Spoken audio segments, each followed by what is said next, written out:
Welcome to NC Political Tea,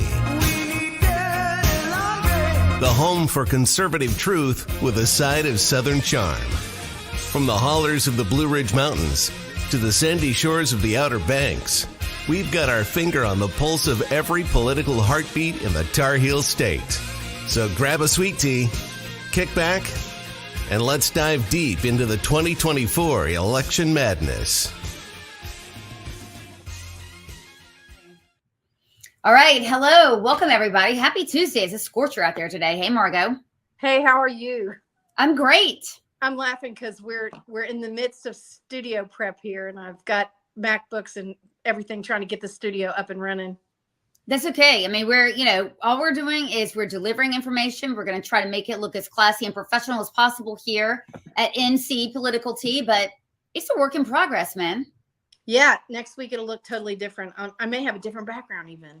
Oh, wow. Okay. Taking it to the next level. Got to take it to the next level if you're going to break news.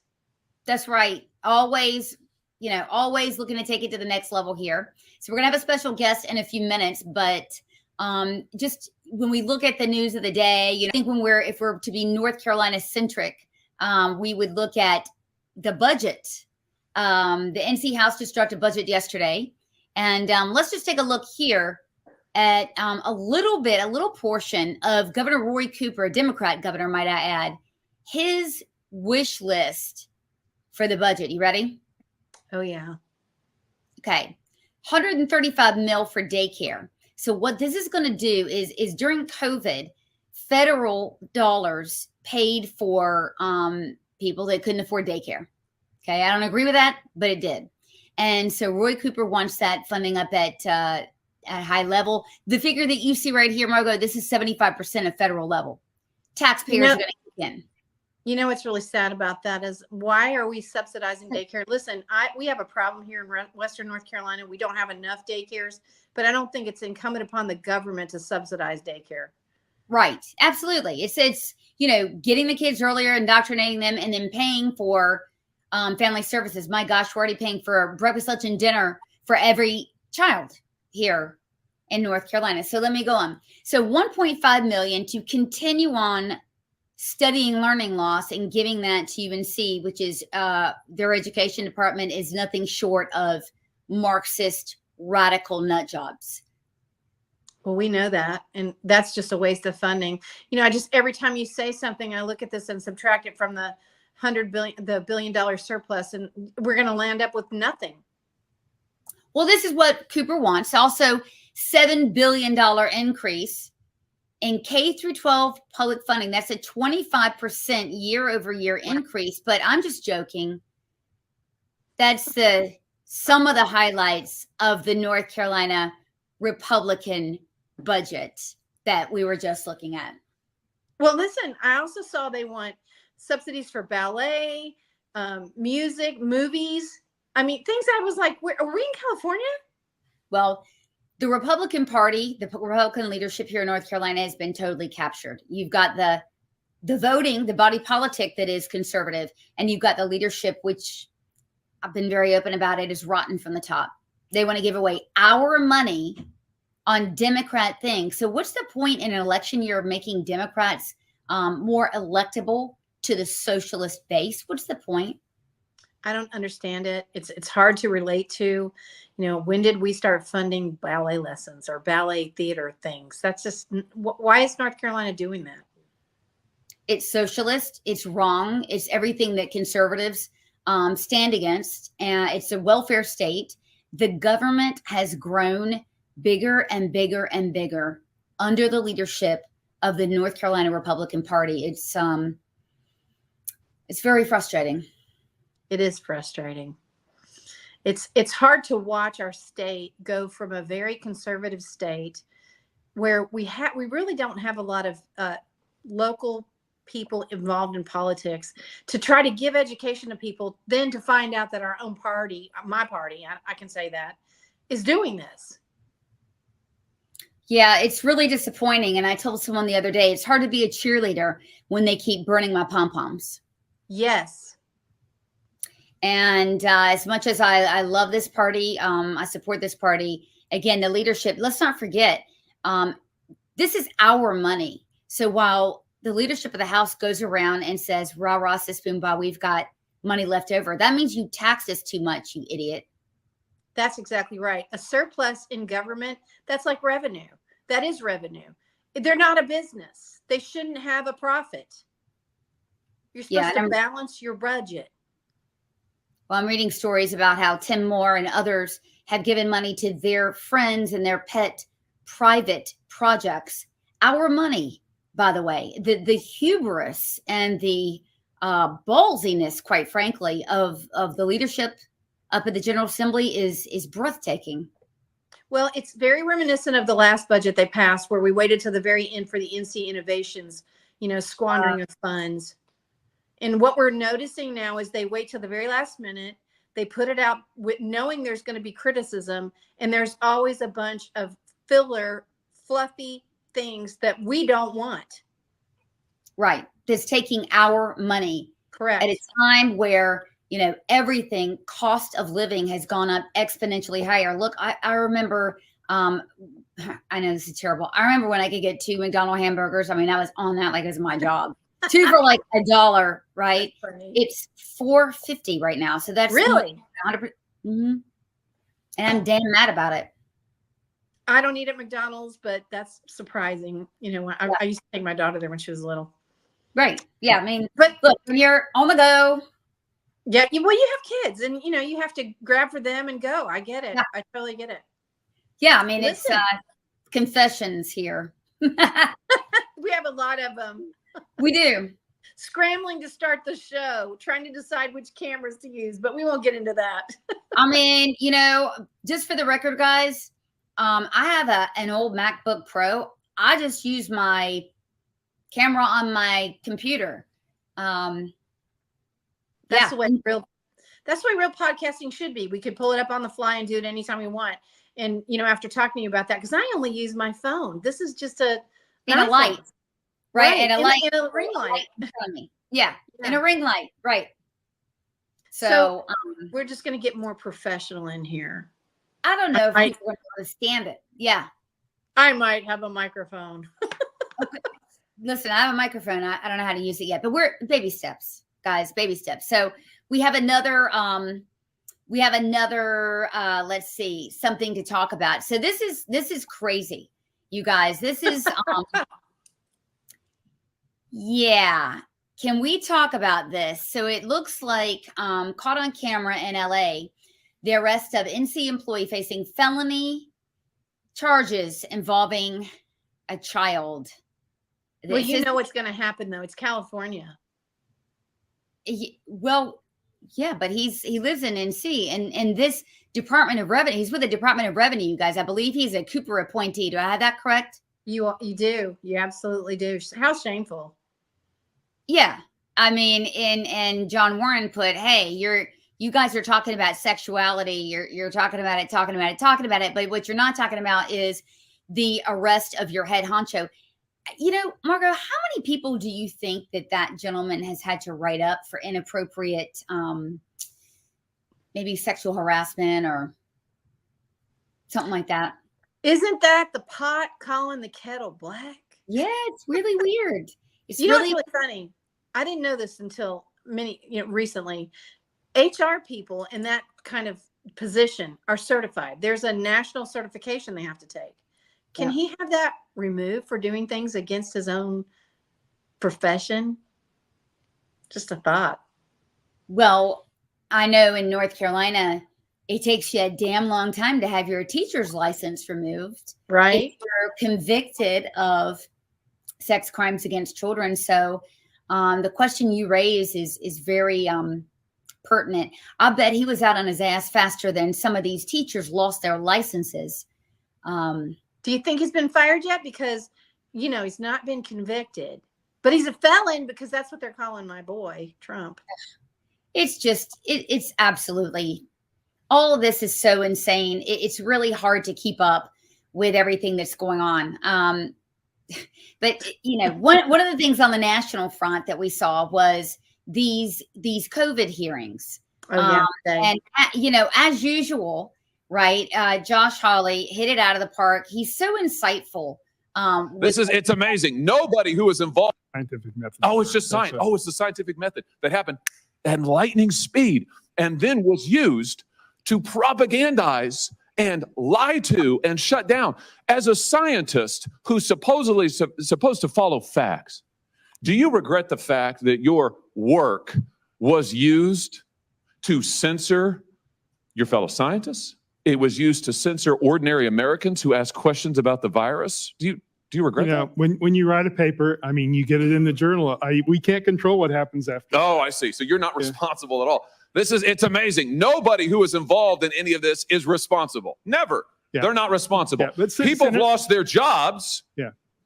People have lost probably their health care associated with their jobs. People have been run out of public. They're not available in polite society. You can't show your face because, my gosh, you question. Yeah. But you don't have anything to do with it. Why are so many of your papers, your other papers, been retracted or subjected to formal expressions of concern? Yeah, well, why is that? There's a long story behind that. Four of them, right? I mean, you've had in July 26, 2021, Virology retracted a paper of yours. Also in 2021, the Journal of General Virology retracted another of your papers. In March of 2022, an expression of concern was added by an editor of yet another journal to another of your papers. In April 4th of 2024, a third scientific paper of yours was retracted from the Journal of Medical Virology. Yeah. Is this normal? Those papers didn't come from my lab, but I'm certainly helping. They're not yours? They're not mine, no. Oh, so I'm your on work the paper, but they did not come the work from my lab. that God gave you in a flash of inspiration remains absolutely unimpeachable, unimpeached. We stand by that. All right. Well, what in the world? What in the world? Welcome, Alan Mashburn. What did you think of that? This was a propagandist. Right, a Biden propagandist who wrote multiple papers, who basically created an echo chamber of lies during the pandemic to scare the living tar out of everyday people, including the three of us. Welcome, Alan. Well, it's an honor to be on, but you have to give it to them. It worked. Their propaganda worked. People have bought into it. People have. They're still blaming us because whether we were unvaxxed or whether we were refusing to wear masks, we're the enemy. So the mind game, it actually worked, which is so 1984, but here it is. But, this, everything that you've already covered hits home with me. You probably remember during my campaign, what I highlighted about my father dying in the facility, and he was just one of hundreds of thousands. Alan, it's not funny that you brought that up. It's really tragic because what happened to your father, I don't know if you know that, but I was what they call a MAT team member, which is a member of a bipartisan group that goes out to the nursing homes and collects their votes, but also helps them. And when your father was in that situation, I was going out to the nursing homes, watching their children and their spouses through the window while I was helping them vote. And it was, I want people to remember what they did, because it's not just about the voting that we worked on, because we were in full PPE. If I could wear PPE, why couldn't you go in wearing PPE? But you're a minister, you're a preacher. Tell me what you saw with funerals and marriages, and not just your family, because it definitely struck your family deeply. And I hate that for you. And I'm so sad, but the people around you also felt it in different ways, didn't they? Yeah. Well, I'll be honest with you. When things started happening in March of 2020, we didn't know what, we have always trusted the government, so to speak. That this has eliminated all of that and called everything into question. But pastors were not allowed to go visit their church members, parishioners. And thankfully, later on, the General Assembly made a law that a pastor could do that. Cooper shut down all the churches by mandate, by edict, whatever you want to call it. We got together as a nucleus of pastors and we sued him, and we won that in May. But it's too little too late. It should have never happened at all. I think we were caught off guard. We were living in the grand old glorious land of America. Everything was good. Everything was great. And then all of a sudden we have a China virus to come around, and we're just caught off guard. And it took us, it took me, I'm not speaking for everyone, but it took me to get my bearings about it and see actually what was really going on. But by the time I did, it was daunting how much liberty and freedom we had given up. And we still haven't got it back. Still haven't gotten it back. And, you know, March 15th, we were forbade to go in to visit my father. We fought that. I get letters and emails all the time when I bring that up on social media. Why didn't you fight? Well, we did fight. We went, and finally we demanded to go in. But, you know, how long did it take you before you could actually get in and see your father? From March 15th to May 14th. Wow. And he died the 15th. And they only probably gave you that courtesy because of the where his illness was, probably. They relented after I won't say I threatened them, but I did get pretty bold with them, and demanded to go in, and you're not stopping me. So that and his health, where it was, they relented, but we still only got 40 minutes. 40 really? Minutes. They limited your time in there as well? They limited our time, 40 minutes for three family members that went in. We gave majority of that time to my mother. And so I really only got about five or 7 minutes with him to say goodbye, to tell him he had been a fantastic father. And so it still hurts. Absolutely. I'm sure it doesn't just hurt. It angers you. It should. One of the experiences that I remember is I didn't realize that they were going to quarantine the nursing homes for a long period of time. It wasn't until just May, like in your instance where they let you in. Up here, they actually closed the doors and wouldn't let anybody in. But because I had already gone through PPE training, I have some certifications, they allowed me to continue to be the one person to go in and drop off things for the folks that they literally imprisoned.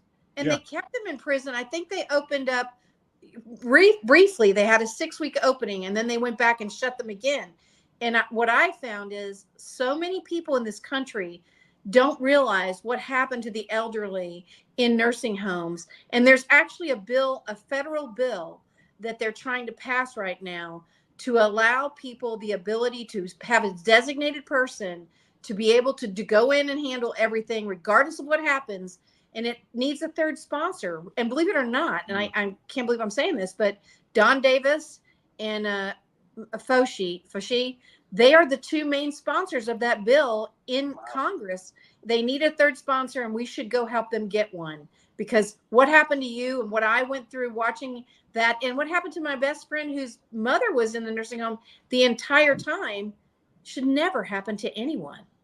And what you said about funerals, I didn't cover that, but funerals were cut back to 15 people inside. Inside, if you wanted to have an indoor funeral, there had to be 15 people, and it had to be 6 feet apart, which we've already heard Fauci say that he made all that up. He made it all up anyway. But and then if you were outside, had a grave site, you were limited to 50. Well, my father died right on the tail end of the George Floyd incident. The man who had 3 or 4 funerals, and one happened to be in North Carolina. And you can probably pull up the footage on the internet. That building is packed at his funeral in Rayford, and hardly a mask in the entire building. But we were forced to have an outdoor memorial service, and in which people were afraid. The county sheriff was there, but only as a friend. He's a friend of the family. So people thought when he pulled up, they thought, wow, we're in trouble. And he let them know, hey, I do not believe in this.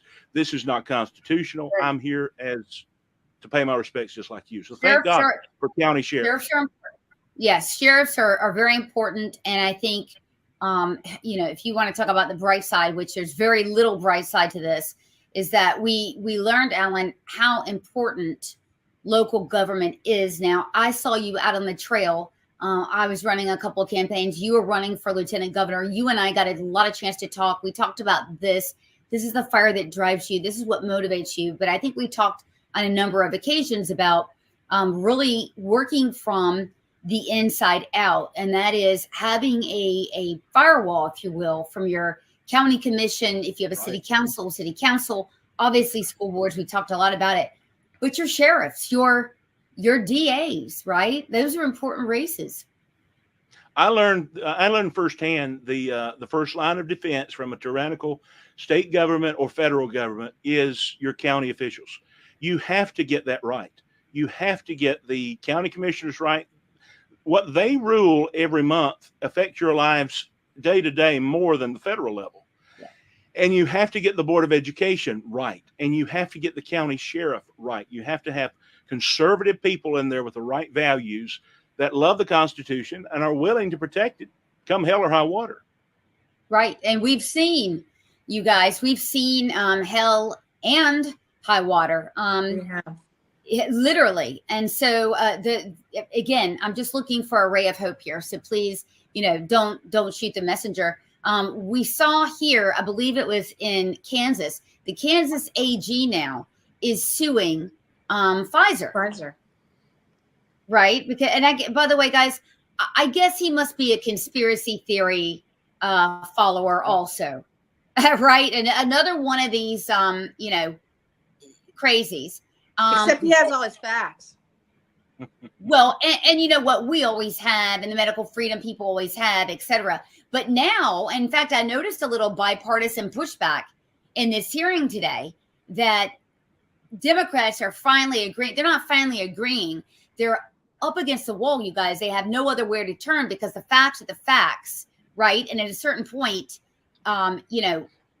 you can't run with BS all the time. You've got to get the facts. And I think that we're at least getting a little closer, but your AGs are important also. I can guarantee you Jeff Jackson wouldn't touch this lawsuit that I just put on screen with a 10-foot pole.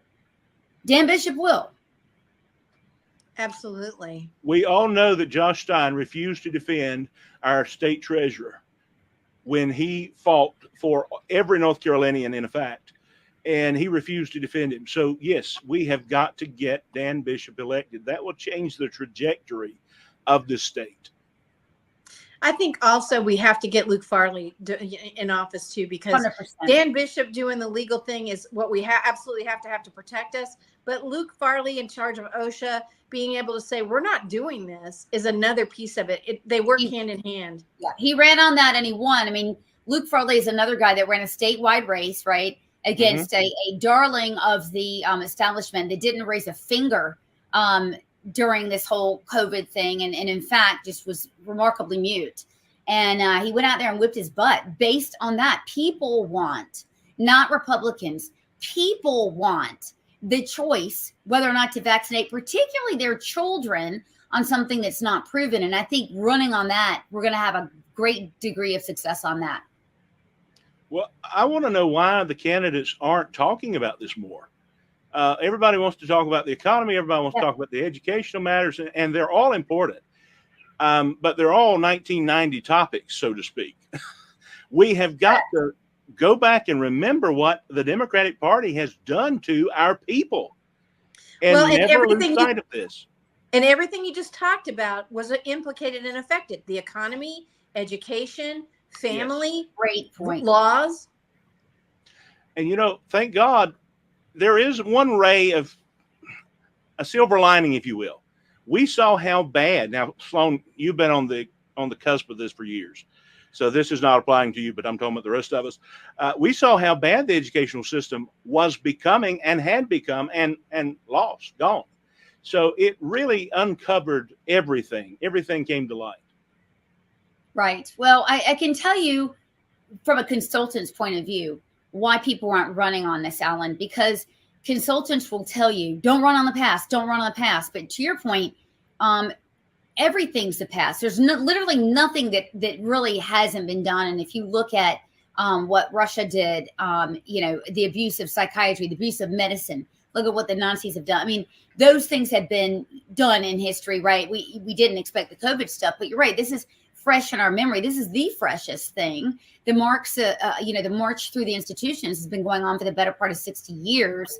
So why aren't people doing it? Is because consultants in my opinion, haven't really, I have, but they haven't figured out a way to message this so it's actually relevant right now, right? Well, I fired my first consultant, so maybe why I lost.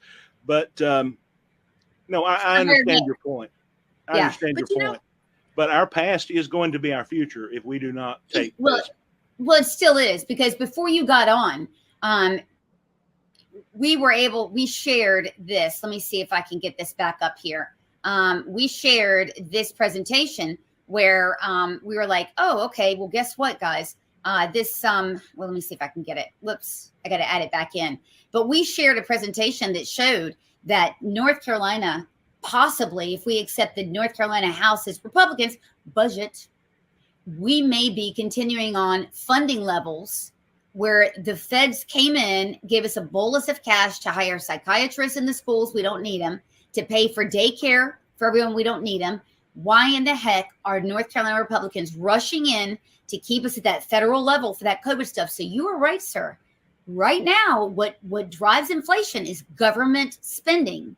And we're continuing to do that even though COVID's gone. Mhm. Well, there's another piece of it, Alan, that we don't talk about. None of us in North Carolina talk about. They manipulated our election laws. They literally allowed no witness, no signature ballots against the law here to manipulate the election in North Carolina. And very few people talk about that. It wasn't just education. It wasn't all these other things. They manipulated our voting rights. Mm-hmm. And we have to fight for them back. And I'm like, let's see. It's sort of like when you drop your cell phone in a toilet, right? And it's ruined. And then you get it replaced and you're all excited. I'm like, wait a minute. I damaged my phone first. Then I had to get a new one. Why am I excited? It's been a pain in the butt, right? We're having to fight for the rights that we get. So some of these things we're celebrating, great. We got the mask law back. Oh, wait. You mean that was, and if you, do you know what I mean? Like we're having to, and they want us to be jovial about earning some of our protections and our rights back. This is insanity. Well, it is, and it's all part of the playbook. It's psychological warfare to them.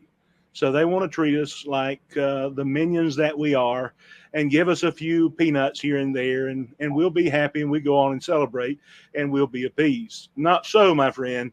We live in the United States of America, and it's time we started acting like it. Absolutely. Correct. You know, our legislators should never make a law unless and until it extends the liberty of the citizen. It's not for the welfare state. And, Right. I'm getting very frustrated at the continual march towards the welfare state from some of the leaders in our party. I know you're frustrated too. Well, I'm but very that frustrated. I was very frustrated about Medicaid expansion because, yes, people got health care that never had health care, but here we are. We've grown the government.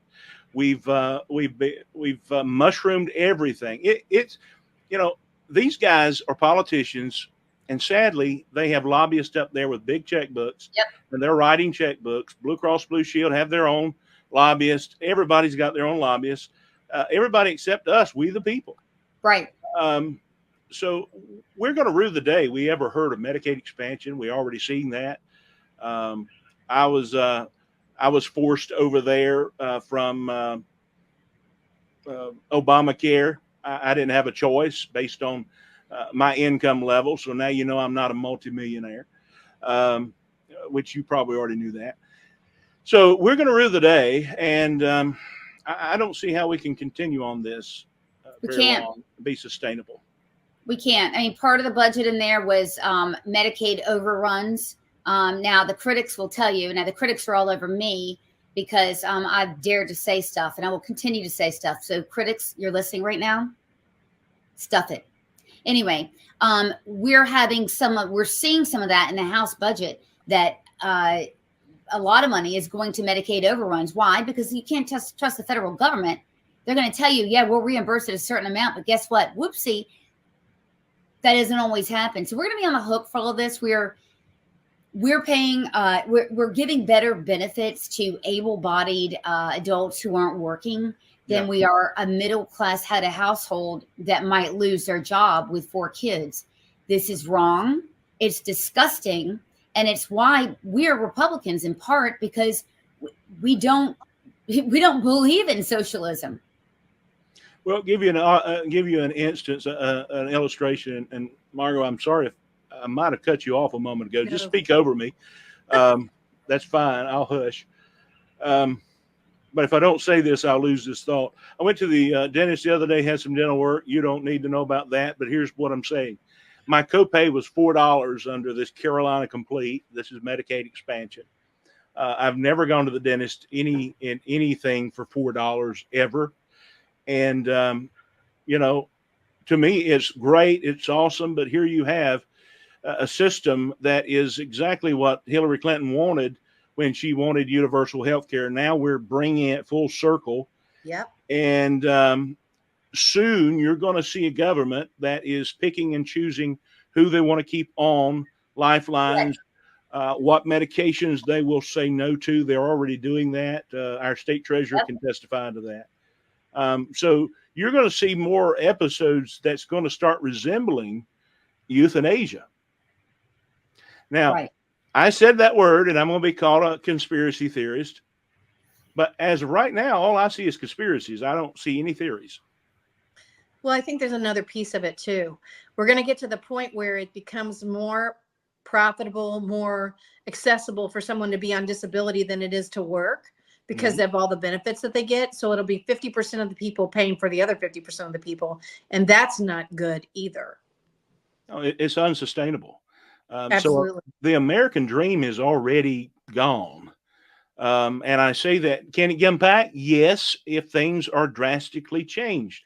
I'm saying that as a former entrepreneur, a former business owner, a middle-aged man. I'm saying that right now, to buy a house, my daughter is probably going to be getting married within the next 3 years or so.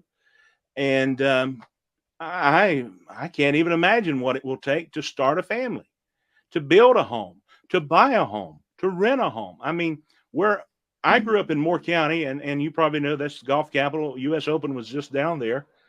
We're talking about $2,500 a month in rent in some places, and then, at $1,600 in other places.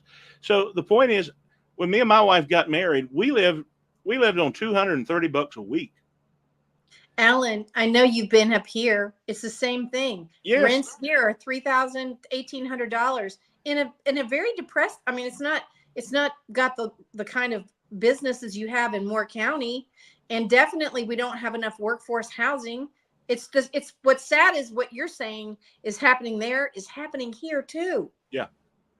It's happening everywhere. And it's because of these stupid New Deal policies, these silly policies of the left that are going in. We need an open economy. We need the government to stay out of our business. Absolutely. We just need the American people to thrive. And the only way to do that is to take off the reins and let them go. Well, speaking of taking off the reins, we all three worked really hard for the Women in Sports bill with one particular person, Peyton McNabb. And now here we are working on that whole Title IX thing again. Yeah. And it's a great time to have you on the show because I know you and Sloan are going to talk about that. Yeah. Yeah, well, this has been in the news for quite a while. Biden has been threatening to update. He calls it an update. We call it absolute bedlam. He's been threatening to update his Title IX laws, and it's happened. And so we just published an article today. You're going to find this on our Substack, or go to ncpoliticaltea.com and check this out. So a couple of the updates that I wanted to share with you is that obviously changing the meaning of what sex is, which is absolutely ludicrous. And it means, and I'm just going to break it down in the most simple terms, it means that boys can play on girls' sports teams. They can go into shared spaces. Basically, everything is forced co-ed. Okay. Now, there's been a couple of things that obviously that's been in the news that North Carolina has done to protect our students ahead of time. it's protecting women's sports. So we know the Fairness in Sports Act passed last year, and it will make sure that boys can't walk onto a girls' sports team in middle school, high school, or college and say, hey, my name was Ben and now I'm Barbara. I'm here to play ball. So that's been great. But a couple of the rules, and this is a case that we're all three familiar with as well, I wanted you guys to know about because it's something that you may not have heard of. So it's rolling back this inaction. And this, by the way, this will come in August 2024. These rules are supposedly going to be in effect. And one of them is taking away due process. And having it so that a young man, I'm just going to use the example of a young man can just make one errant comment or joke. You know how 13, 14, 15-year-old boys are, right? They make just one joke, etc. Someone takes it the wrong way, and whammo, without due process, without a witness testimony, without any corroborating evidence, without a hearing, that young man under these new Title VI laws can be booted out of school, or Title IX, pardon me. And it applies in colleges as well. This is a very, very terrifying development. All of us who have sons, right? Who, I mean, someone can make this up. Do girls make up these allegations? You're damn right they do. They do all the time because people are flawed and people do rotten things, right? Yeah. You know, we know about, this is analogous to that case of the McGee's in Davidson County, where this young man said an errant comment at one time, by the way, about illegal alien, right? And one time, it's not pervasive. The law states now it should be pervasive.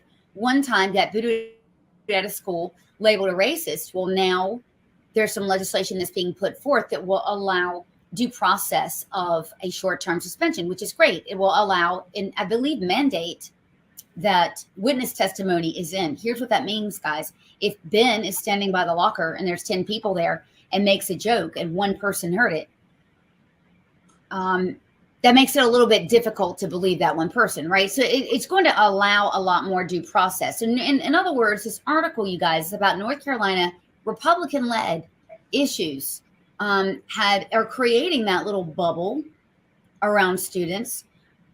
But I think we need to go further than that.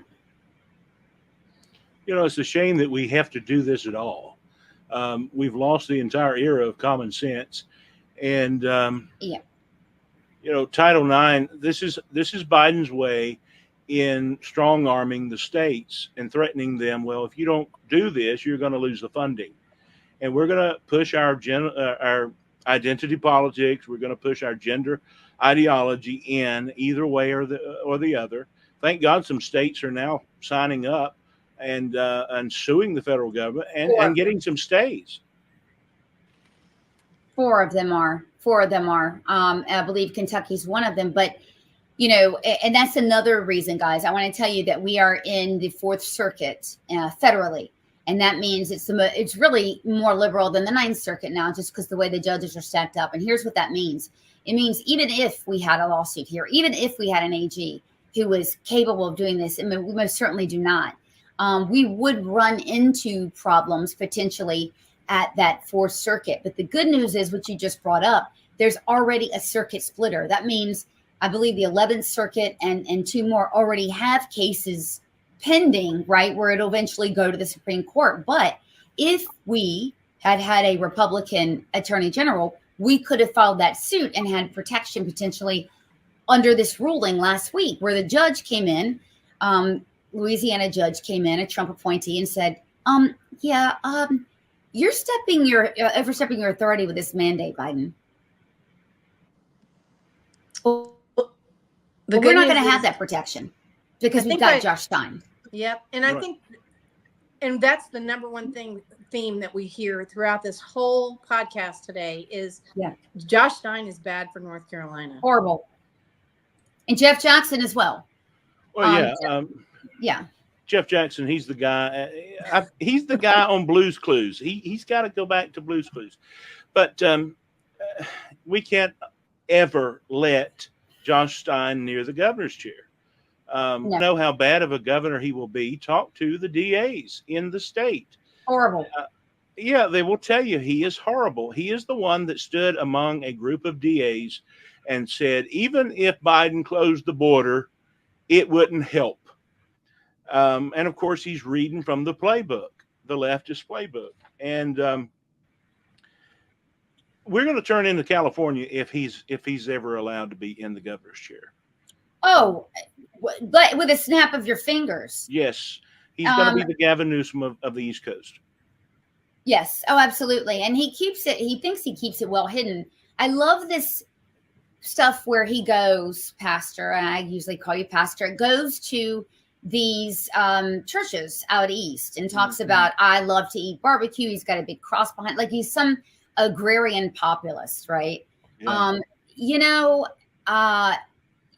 Jewish people aren't known for bragging about their love for barbecue. Yeah. Read your crowd. I'm just gonna say it, right? Read your crowd. So he's trying to brand himself. He's in a black church, which is fine. I go to churches and speak frequently, but talking about barbecue and all these things, he's just fake. He's a phony. Well, he's a politician and he does it well. And, I want to say when he's always in a barbecue joint. Is this all you do is eat barbecue? But a fat man making that comment, I get tons of hate mail for a week. So I just let it go. But you're right. You brought it up. And, we all know what he's trying to do. We never even heard much out of this guy the whole time he's been attorney general. I mean, he's been drawing his check. He's not been doing his job. All you have to do is speak to the other council members of state. And, the last 18 months that he decides he's running for governor, he starts doing something. Oh, I'm going to sue Disney. I'm going to sue social media companies. Social media. Yeah, I'm going to do this. I'm going to do that. So whatever. Things that don't have a demonstrable effect on any of this, but you will feel the difference in a Josh Stein administration. That's the thing. You will feel it within 30 days of him taking the reins, because the executive orders are going to be flying. And we're going to be peppered specifically from August, September, October. We're going to be peppered with so many infomercials and so many commercials against Mark Robinson. Look, everybody knows I'm a good friend of Mark Robinson. Margot, you are a great friend with Mark Robinson. All of us know we're good friends with him. But we know that he's not perfect. He'll be the first to tell you he's not perfect. But I'll tell you one thing. A dead man would be better than Josh Stein. So we have got to make sure. Well, we have Biden. Yeah, well, that's pretty well near. But, we have got to make sure that we get Mark Robinson across the line. We've got to make sure we get Dan Bishop across the line. And I ran against him, and I don't hold any ill feelings against him. I think he's a brilliant political consultant. However, we've got to get him in lieutenant governor. He had a tremendous grassroots effort against me, and not really against me, but much better. And he knows what to do, and he knows the legislature in and out. He's going to be a great asset to Mark as governor. Yeah.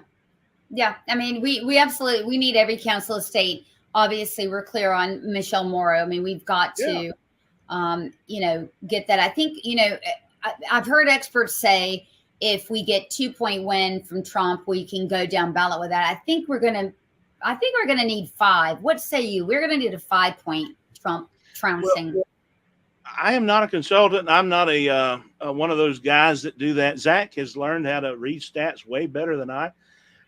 But just looking at the history of the last 2 elections, I think we're going to need closer to 5 to make sure that we get down ballot. But then we've also got to make sure that the electorate has got to make sure to come out. The citizenry has got to come out and vote. I mean, this year showing up 8 and 10% for a primary is completely hideous.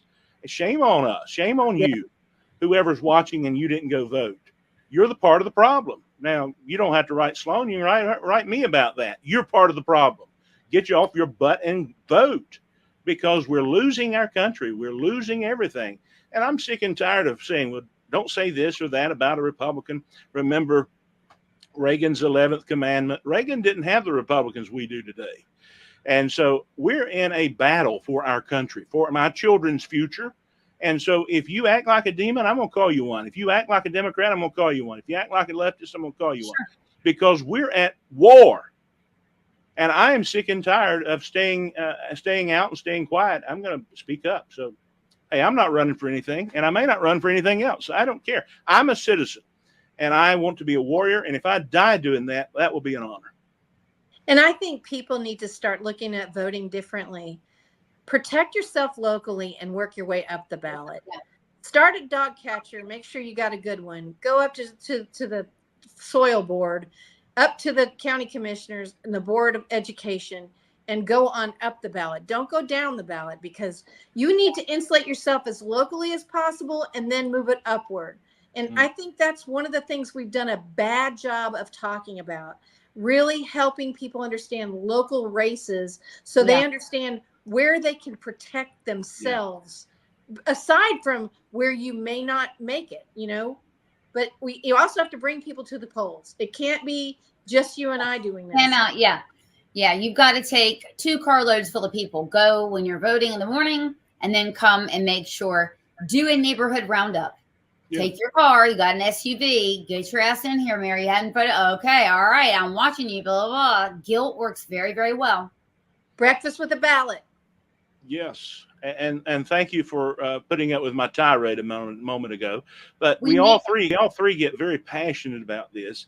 And I want to speak to my genre, my cohorts, my colleagues, pastors. You need to change what you're doing, because right now you're not doing anything. And you need to start being engaged. It doesn't mean you have to tell people how to vote, but you need to see that they do vote. Make sure they're registered to vote.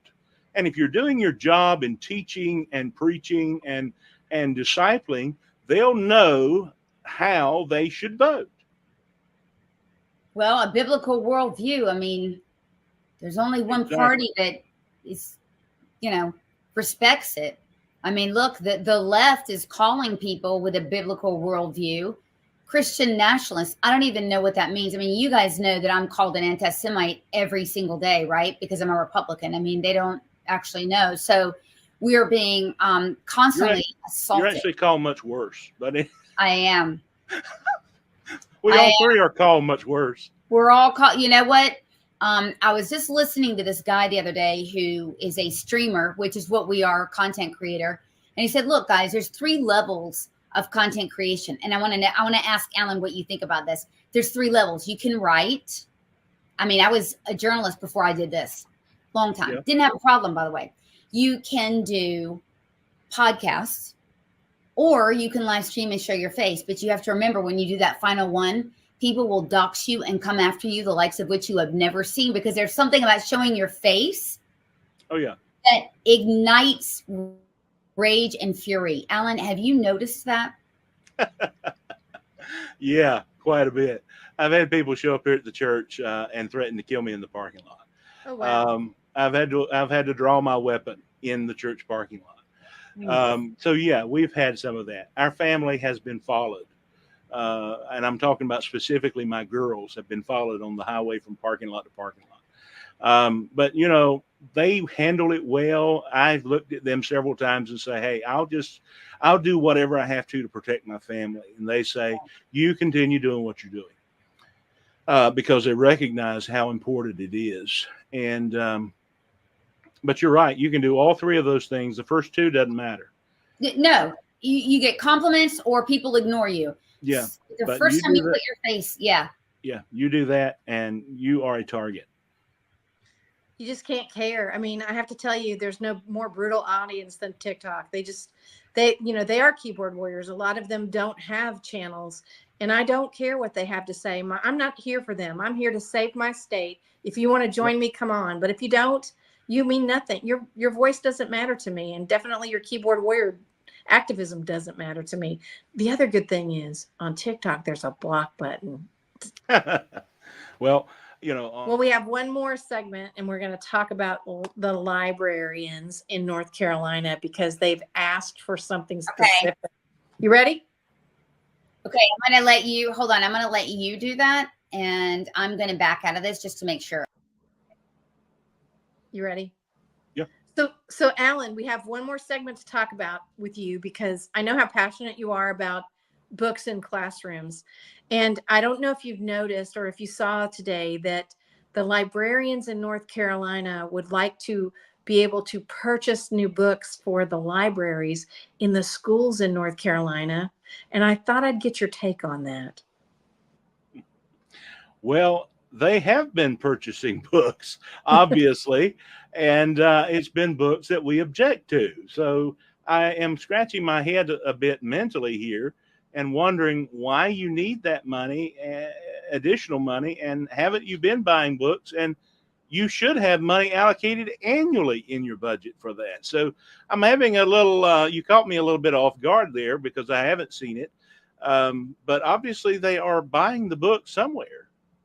Well, and I had no idea until I started following you, how much power a librarian has. I didn't realize they had all the purchasing power. They get to decide what materials. Yeah. And you know, some will tell you that they don't have an opportunity. It comes with a lot of books that they are sent, or they want the majority of the books in the lot, so they just go ahead and take it or accept it or order it, whatever. But you have freedom. I mean, you have discretion on what you put out. I remember as a child growing up, there was a section that was taken out, and looking back, I remember what it was. It was Godzilla. It was books like Godzilla, Wow. and you opened it up, and it was stuff that kids wanted to see because we were watching Godzilla. But I mean, the point is they have that discretion unless there's a law or an ordinance or something that I don't know about. But I don't think there's a principal in there looking over their shoulder saying, hey, you can't do that. Now, there would be if there was an issue. Yeah. But yeah, that's news to me.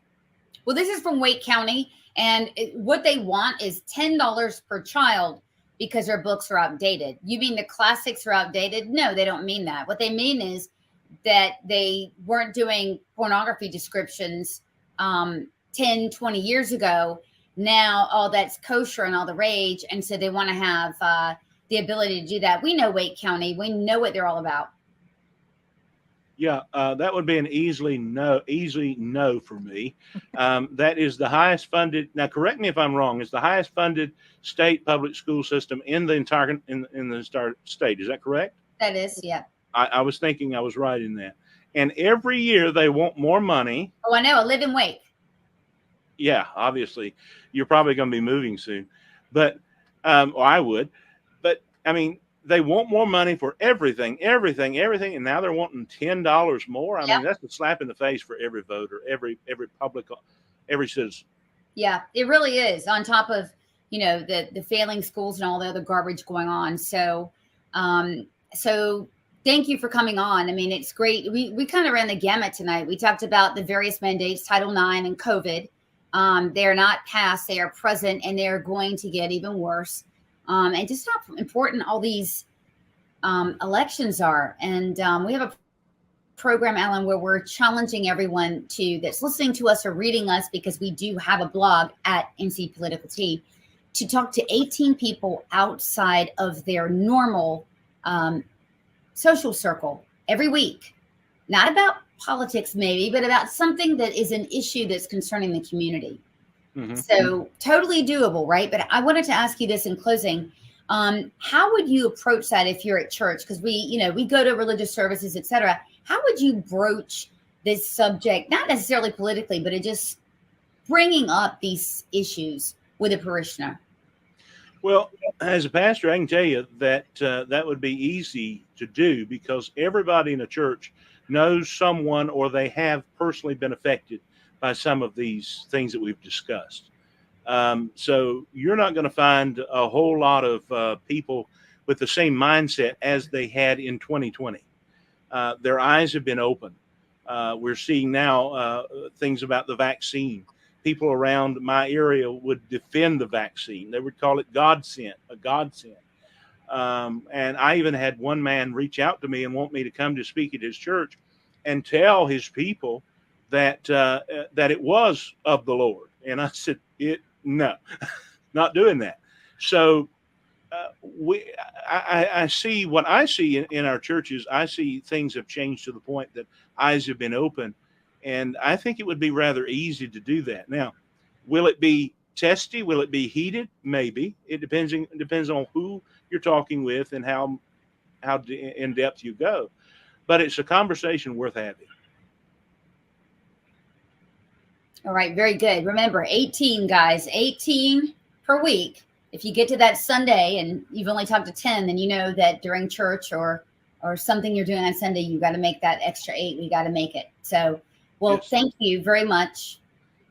It's Honored always to a be on pleasure. here. Alan, it's always a pleasure to see you. I hope you get to Western North Carolina soon. We miss you up here. Yes, we will have to make our way back up there. And Peyton and her mom text me quite often, and always great to hear about them. And by the way, Peyton and Riley are coming back for the Title IX, coming back in Chapel Hill. Thursday, 5:30. I'm going to put this up there. 5:30. It is a celebration of ass-kicking women who have said no. No, we are not going to be made spectator in our own sport. Thank you very much. This is going to be celebrating, honoring, and gaining strength and steam to continue to fight this Title IX battle that's up ahead of us.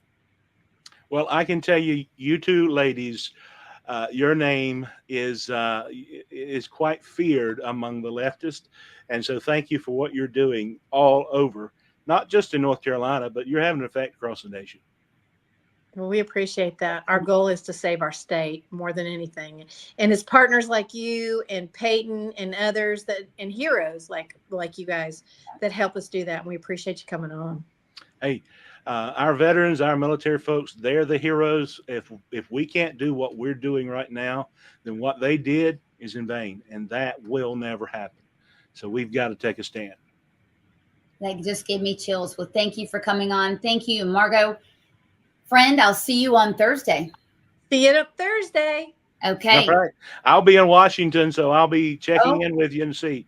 Please So do. God We're bless talking you. about immigration. We're going to be talking about immigration, Biden's pact, suicide pact, really, and what's going on, and some staggering numbers that have kind of floated out there on Twitter over the last few days. It's gotten a lot of hubbub, but we're going to break it down on Thursday, 8 p.m. Do not miss it. Share this with 10 friends. Tell 10 friends about the show on Thursday, and we'll see you at 8 o'clock. All right. Bye, Thank you. y'all.